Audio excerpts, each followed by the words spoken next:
Google is back competing head-to-head with OpenAI. I was just curious if you had any thoughts on this, Ben. Also, I'm curious how you feel about a large language model like this being plugged into real-time internet data as opposed to ChatGPT, which was only archived back to 2021.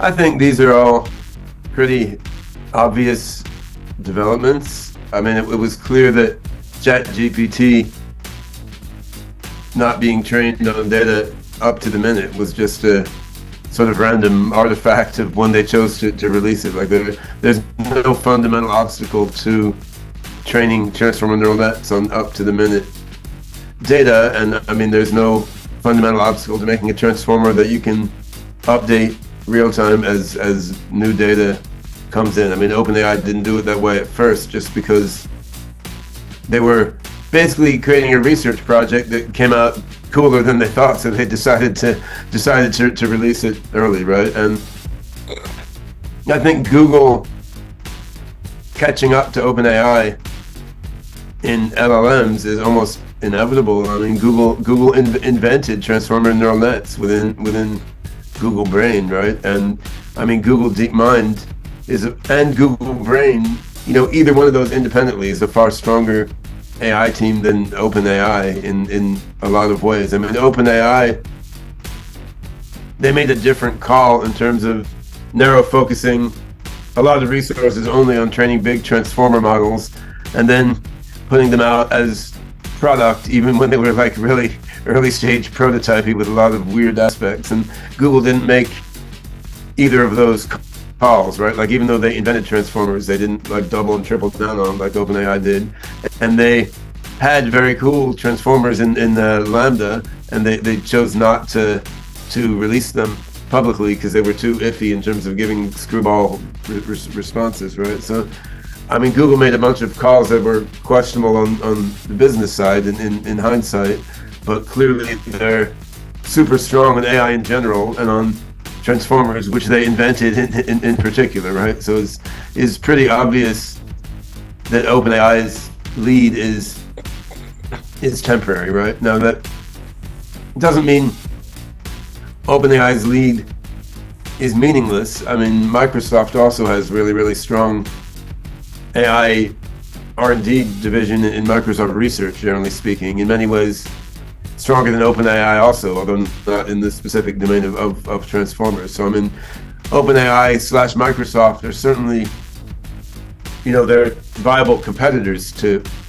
Google, but Google being in the running is hardly surprising. And I think we also saw a memo leaked out of Google not that long ago stating basically, well, we have no moat and OpenAI also has no moat. Like, basically there's nothing fundamental stopping open source from eating everybody's lunch in large language models. And I would say that it hasn't quite happened yet, but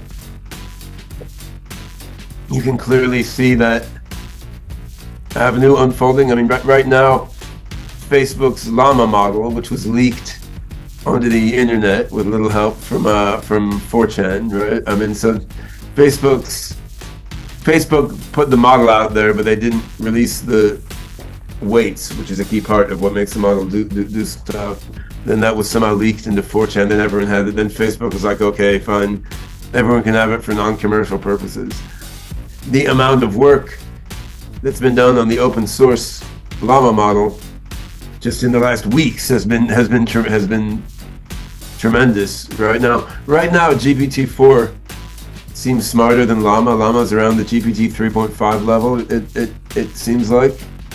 But, you know, it's clear that's not a fundamental lead that can't be overcome either, right? So the Google engineer who wrote the, you know, there is no moat memo was just looking a little ahead in the future, and he's seeing, well, what the open source world will do with LLMs is going to be cooler and cleverer than what big tech companies do with LLMs, just because there's more people out there in the open source community than any one company. So the lead of having a model with more parameters in a big tech company is not tremendously sustainable. I mean, given that VCs are out there funding companies building open source LLMs, right? I mean, Stability AI is there, for example, and the Eleuther is there, and Zarko, which you mentioned, which is a Singularity Net ecosystem project aimed at training neural symbolic LLMs running in a decentralized fabric. I mean, this is going to do open source large language models also, right? So, I mean, the investment community is funding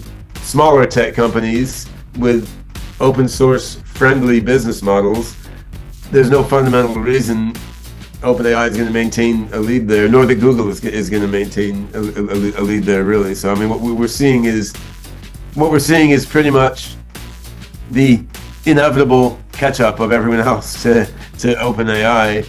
And yeah, the dialogues within OpenAI and Microsoft have got to be quite different than what many people would naively think. Because if people are thinking, well, okay, OpenAI owns the singularity, you can be sure that's not what they're thinking internally. What they're thinking internally is everybody basically knows how to do this, and everybody else is putting so much money and attention into this now. Like, how do we maintain a lead given that we've shot our biggest load already, right? Because in taking the next step beyond where GPT-4 is now, it's not clear that OpenAI / Microsoft has an especially big advantage, right? Like, Sam Altman has already been quite public saying, well, training bigger and bigger models on more and more parameters may be interesting, but it's not like the magic sauce to incredible future progress.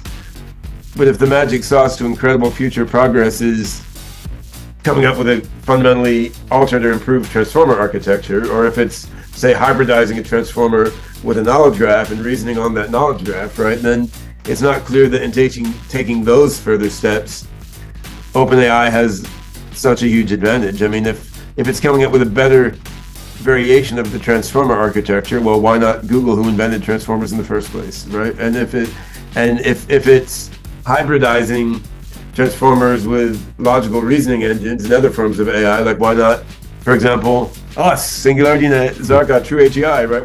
Why not us, who have been hybridizing neural nets with logic and evolutionary systems for decades, right? Like, OpenAI's lead in the next leg of the AGI race is not especially obvious when you dig in deeply, though they've gotten certainly an interesting mind share and market share lead. But I'd say that, you could try to draw an analogy with Google's lead in search, but I don't think it's a perfect analogy, in that Google had a sort of positive feedback loop with search and ads, right? So that they got people locked into search, then they got people clicking on ads, and because there were people clicking on their ads, companies used AdSense. So there was this advertising revenue model that had this sort of flywheel effect there, right?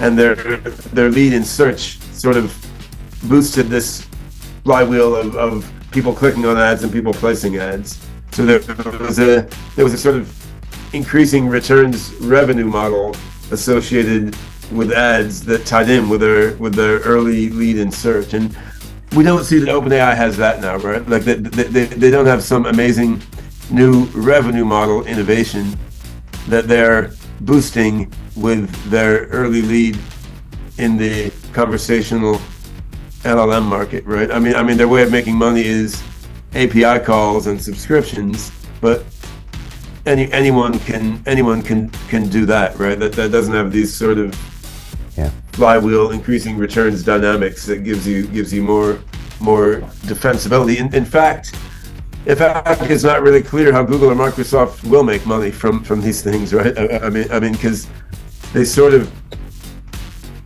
which is probably part of the reason Google didn't rush to launch their own generative AI chatbots. I mean, apart from them feeling uneasy about the amount of unrealistic, non-factual bullshit they generate. I mean, also replacing a list of search results with a natural language summary doesn't have an obvious advertising business model associated with it, right? So it's not clear. I mean, Google can try to intersperse paid stuff with the BARD results, but that's uglier than putting ads to the side of your list of links, right? But But OpenAI also doesn't have such a defensible business model, right? Because subscriptions are not that defensible against anyone else offering the same thing with a slightly lower subscription price or something, right? So yeah, I think it's definitely, you know, ChatGPT was a black swan event from the economic point of view, and it's a threshold in terms of practically deployed technology.